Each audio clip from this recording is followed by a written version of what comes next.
Hello বন্ধুরা, আমি সম্পদ। খানিকক্ষণ আগে ড্রপ করা হয়েছে দেবের আপকামিং সিনেমা প্রধানের ট্রেলার। এই ট্রেলারের ভালো দিক খারাপ দিক নিয়ে আলোচনা করব আজকের এই ভিডিওতে। গল্প সম্পর্কে দেখুন, ট্রেলার থেকে অনেক কিছুই বোঝা যাচ্ছে ফ্যামিলি অডিয়েন্সের জন্য তৈরি করা একটা ছবি। ডেফিনিটলি সেখানে গল্প সম্পর্কে বেশি ইনফরমেশন দেওয়া থাকবে। এই জিনিসটা শুধুমাত্র এই ছবির ক্ষেত্রে হয়েছে তা নয়, এটা আমরা ম্যাক্সিমাম ফ্যামিলি ড্রামার ক্ষেত্রে দেখতে পাই। এখানে আমরা দেখতে পাচ্ছি পরাণ বন্দ্যোপাধ্যায় ক্যারেক্টারটা সম্ভবত একজন স্কুল টিচারের, যেরকমটা আমি বুঝলাম, এবং তার বাড়ির সামনে একটা কোচিং এস্টাবলিশ করা হয়েছিল। কিন্তু সেই কোচিং তাকে অনির্বাণ চক্রবর্তীর ক্যারেক্টার, যে বেসিক্যালি এই এলাকার প্রধান, এই গ্রামের প্রধান, পাহাড়ি গ্রাম, এবং সে কোথাও একটা গিয়ে এই কোচিংটা থাকুক চাইছেন না, যে কারণেই কোচিংটা ভেঙে দিচ্ছে। এবার এই এলাকাতে একজন নতুন পুলিশ অফিসার প্রমোশন পেয়ে আসবে। এই ক্যারেক্টারটাই এখানে প্লে করেছেন দেব। পরাণ বন্দ্যোপাধ্যায়ের একটা সাক্ষাৎকারে নিজেই জানিয়েছেন যে তার ক্যারেক্টারটা এবং তাঁর স্ত্রীর ক্যারেক্টারটা মমতা শঙ্কর, তাঁদের বাড়িতে, এই বৃদ্ধ দম্পতির বাড়িতে দেবের ক্যারেক্টারটা গিয়ে ভাড়া উঠবে এবং তাদের মধ্যে একটা বাবা মা ছেলের সম্পর্ক তৈরি হবে। আমরা ট্রেলারটা দেখেও সেটা বুঝতে পেরে যাচ্ছি। এই বৃদ্ধ দম্পতি, তাঁদের যে আসল ছেলে, সেই ছেলে কিন্তু কোথাও একটা এদেরকে দেখে না। এদের সঙ্গে খুব একটা গুড টাইমস নিজের মা বাবার সঙ্গে। তো সেই ব্যাপারটা দেখুন। ফ্যামিলি ড্রামা এই ধরনের জিনিসগুলো রাখতে হবে।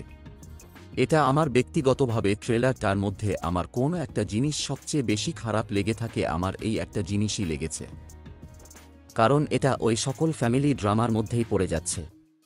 কিন্তু বাকি ট্রেলারটা যাই হোক, আমি আসছি, আলোচনা করছি গল্পটা সম্পর্কে। বলেনি এখানে দেবের যে ক্যারেক্টারটা, তার নাম হচ্ছে দীপক প্রধান। তার মধ্যে প্রধান রয়েছে, তারা প্রধান ভার্সেস প্রধান দেখতে পেতে চলেছে। দীপক প্রধান ভার্সেস গ্রামের প্রধান দেখতে পেতে চলেছে, অর্থাৎ দেব ভার্সেস অনির্বাণ চক্রবর্তী দেখতে পেতে চলেছি। ছবিটার নাম যে প্রধান, কেন ছবিটার নাম প্রধান, তার কিন্তু একটা ডুয়াল মিনিং রয়েছে। শুধুমাত্র দেবের ক্যারেক্টার টাইটেল এর মধ্যে প্রধান রয়েছে, তার জন্য ছবিটার নাম প্রধান। ব্যাপারটা কিন্তু একেবারেই সেরকম নয়। এই ব্যাপারটা আমার ভালো লেগেছে। এবং ছবিটার যে বিষয়বস্তু, এটা মানে এখানে এই যে অনির্বাণ চক্রবর্তীর ক্যারেক্টারটা, তার একটা দাবদাবা রয়েছে এবং সেটা দেবের ক্যারেক্টারটা কোথাও প্রতিহত করতে চাইবে ছবিতে। এবার এটা যে শুধুমাত্র পরাণ বন্দ্যোপাধ্যায়ের ক্যারেক্টার বা মমতা শঙ্করের ক্যারেক্টারের ওয়েলবিং এর জন্য তাদের সুবিধার্থে, ব্যাপারটা এরকম বলতে পারবো না। যখন সেটা হয়ে যেত, এটা আমরা বলতে পারতাম যে ওই প্রকল্প ফ্যামিলি ড্রামা টনিক প্রজাপতি একই ব্র্যাকেটে রাখতে পারতাম। কিন্তু যখনই একটা এলাকাকে সম্পূর্ণরূপে জ্বালিয়ে খাচ্ছে একটা লোক এবং সেটার বিরুদ্ধে প্রশ্ন নিয়ে লড়ছে, তখন কিন্তু সেটা শুধুমাত্র একটা ফ্যামিলি ড্রামার মধ্যে সীমাবদ্ধ থাকছে না। তখন কিন্তু টনিক প্রজাপতির ব্র্যাকেটের বাইরে এই ছবিটা বেরিয়ে যাচ্ছে, এবং যে কারণে এই ট্রেলারটা কিন্তু অনেক অনেক বেটার লেগেছে। এবং টনিক প্রজাপতি ট্রেলার দেখবার পর আমি যখন ছবিগুলোকে নিয়ে একেবারেই ইন্টারেস্টেড ছিলাম না, আমি কিন্তু এই ছবিটাকে নিয়ে যথেষ্ট বেশি ইন্টারেস্টেড আজকে ট্রেলারটা দেখার পর থেকে। হিরো অর্থাৎ দেবের প্রপার এন্ট্রি রয়েছে, তাঁর রীতিমতো ডায়লগ রয়েছে, বেশ কিছু ডায়লগ রয়েছে। ডায়লগ বাদ দিয়ে যেটাকে আমরা বলি অনির্বাণ চক্রবর্তীর ক্যারেক্টারটা, তার বেশ কিছু ডায়লগ রয়েছে, তার প্রপার এন্ট্রি রয়েছে। অর্থাৎ ভিলেনের তো দেব ভার্সেস অনির্বাণ চক্রবর্তী, এই টাস্কেলটা কিন্তু ট্রেলারের মধ্যে ভালোভাবে এস্টাবলিশ করা হয়েছে। এই যে পাহাড়ি গ্রামের ওয়ালটা, সেটাকে কিন্তু ভালোভাবেই এস্টাবলিশ করা হয়েছে। হিরো ভার্সেস ভিলেনের মজা পাওয়ার জন্য দর্শকের কিন্তু হলে যেতে ইচ্ছা করবে, আমার তাই হচ্ছে। ডেফিনিটলি সেটা তো প্রশংসা মন থেকে বেরিয়ে আসবে। সেটাই হলো, ট্রেলারটা অনেক বড় করা হয়েছে, এটা অস্বীকার করা যায় না। অনেক কিছু ট্রেলার মধ্যে দেখিয়ে দেওয়া হয়েছে, ট্রেলারটা ছোট করা যেতে পারত।